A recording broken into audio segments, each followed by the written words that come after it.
And this is just the next phase in what the Russia sees as multi-step expansion. They're not done with Ukraine. Yeah. So what is Putin's end game here? Ukraine controls 1.5 of those gateways. So that's specifically what they're after here. With a lot of the other interventions in the past, whether it's in Georgia in 2004, Crimea in 2014, Nagorno-Karabakh last year, Kazakhstan this January, that allowed the Russians to get boots on the ground in many of these gateways. If they capture Ukraine in its total, they will now, or would, have access to 7 of them. You're getting pretty close to what they consider success. So what do you think of the response? I've been surprised, pleasantly. None of the sanctions that are in place are enough to whap the Russians up the side of the head and give a second thought. But I am quite pleased that the West is not dead. We haven't been able to get NATO to agree to anything of substance, in my opinion, since 1987. And to have the strictest sanctions in human history in place, to have the Russian central bank shut off from all financial avenues, it can't access dollars or euros or yen or Aussie dollars or Swiss francs, even ones that they own are now beyond them. That is an amazing agreement. Like I said, it's not enough. The only sanction that the Europeans might have been able to do that would have made Putin blink heavily would have been just to say we will never buy any Russian oil and natural gas ever again. Not without a lot of pain. The Russians, based on which country you're talking, on average, it's 40% of their energy need.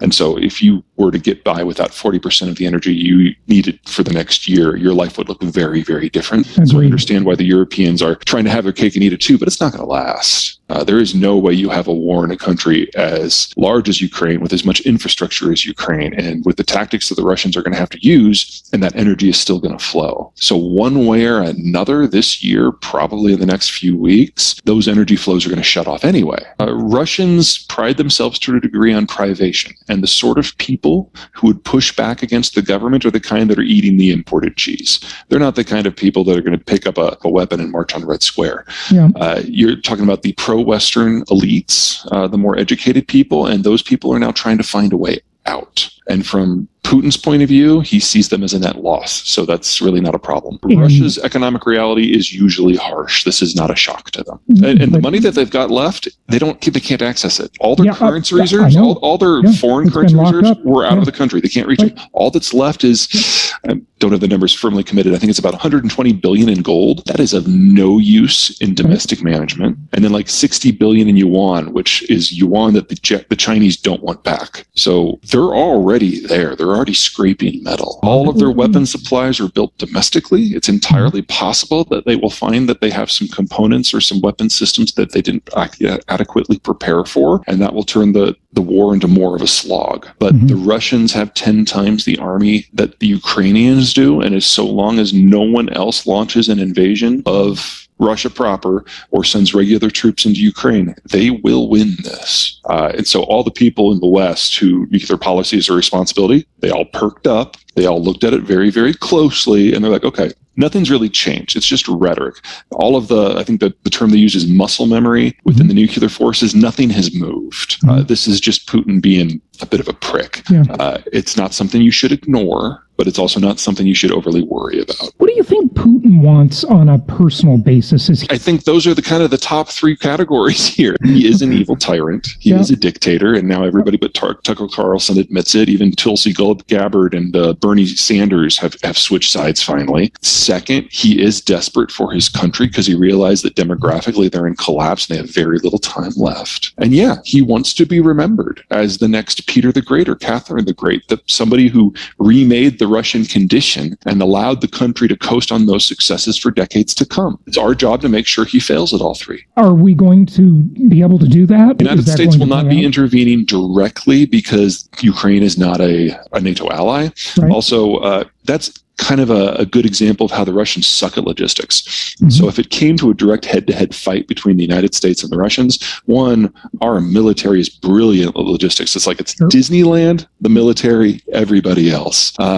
And the only thing they're better at is taking out a large number of vehicles that are in a line. So if it did come to a regular war between Russia and the United States, we would wipe the floor with them in terms of the armored warfare and the artillery battle. And then they would feel that they would have no choice but to consider nukes. And so there's no reason to expect the United States to directly intervene. We will play favorites. We are playing favorites. Congress is going to be asked tonight to send at least $6 billion in direct military equipment to the Ukrainians. I have figured that'll pass in a matter of seconds. We have sent a whole lot of javelins. We don't know how many, probably at least 1,000 launchers by this point, and every country in NATO is sending everything they have. One of the fun things about NATO is that during the Cold War, there were different tiers of military equipment because some countries were more advanced. When the Cold War ended, everyone spent 15 years upgrading their equipment, and they handed the older stuff to the new allies in Central Europe and Turkey. Now, all of those countries have upgraded their equipment, and they're sending all their hand-me-downs to Ukraine. So there's a metric butt ton of stuff that's going into Ukraine right now. And that is not going to turn the tide of the war, but it means that the Russians will have to pay in blood for every single inch. And once they capture it, they'll be partisans and they'll have to go back and do it again. And the only way the Russians know how to deal with that is to level everything. And this is just the next phase in what the Russia sees as multi-step expansion. They're not done with Ukraine.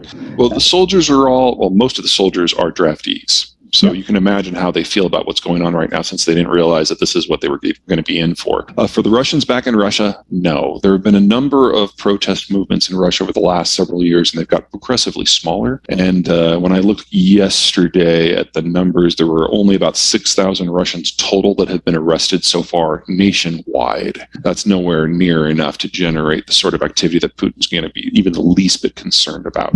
If the United States were to get involved in Ukraine in a real way, that would be the Air Force, that would be the Special Forces, that would be the Army. If we're going to get involved in Ukraine, it's going to be the Navy. It's an island. Yeah, it's just basic military math. I also don't think that the Chinese are itching to go, because if the Chinese did, the war would look very different from Ukraine. So in Ukraine, Russia holds all the mid and long-term advantages here. More equipment, more men, a self-sustaining system at home. China is 100% dependent upon international trade as maintained by the American-led globalized order. And if they try to throw a wrench in that, they lose access, because we'll just put a couple of destroyers out in the Indian Ocean and cut the energy line. 3 months later, the buses stop running because they run out of fuel. 3 months after that, the power goes out. And less than a year after that, they lose 500 million people to famine, because agriculture is an internationalized trade-based system, and all the inputs that allow them to grow their food are not from China. Russia is the number 1 exporter of wheat, and it just invaded the number 5 exporter of wheat. Ukraine will not plant crops this spring. We have shortages in every kind of fertilizer. Nitrogen, because natural gas prices are up by a factor of 7 before the Russian moves. They're going to go up more. Phosphate, because the Chinese have blocked exports because they're terrified about what's about to happen internally. And 40% of the world's potash comes from Belarus and Russia. No matter how this shakes out, we are going to have famine continental in scope before the end of the year. And this is just